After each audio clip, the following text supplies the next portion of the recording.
राज्यातील ग्रामीण भागातील राजकीय हालचालींना आता वेग येणार आहे। जिल्हा परिषद निवडणुकांनंतर आता ग्रामपंचायत निवडणुकांचा बिगुल वाजलाय।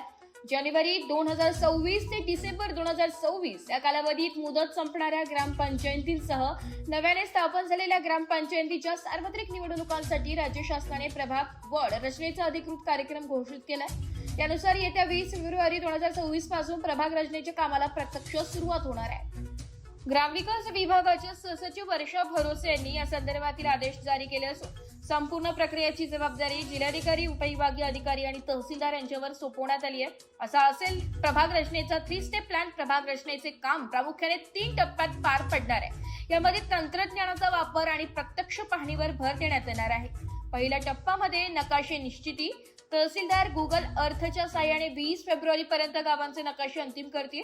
दुसरा टप्पा प्रत्यक्ष पाहणी 27 फेब्रुवारी पर्यंत संबंधित तलाठी आणि ग्रामसेवक प्रत्यक्ष जमिनीवर जाऊन पाहणी करतील आणि प्रभागांच्या सीमा निश्चित करतील। आणि तिसरा टप्पा मान्यता जिल्हाधिकाऱ्यांच्या तपासणीनंतर 23 मार्च 2026 पर्यंत राज्य निवडणूक आयोग या प्रस्तावाने अंतिम मान्यता देईल। नागरिकांना प्रभाग रचनेबाबत आपले मत मांडण्याची संधी मिळावी यासाठी प्रशासनाने पारदर्शक वेळापत्रक ठरविले आहे।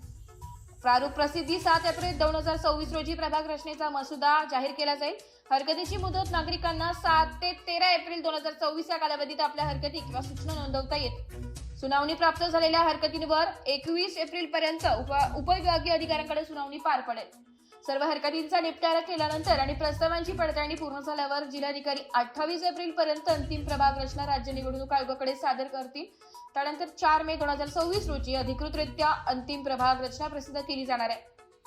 या प्रक्रियेमुळे आगामी काळात गाव पातळीवरील निवडणुकांचे चित्र स्पष्ट होणार असून राजकीय इच्छुकांनी आतापासूनच मोर्चे बांधणीला सुरुवात केली आहे। दरम्यान 4 मे 2026 रोजी अधिकृतरित्या अंतिम प्रभाग रचना प्रसिद्ध केली जाणार आहे।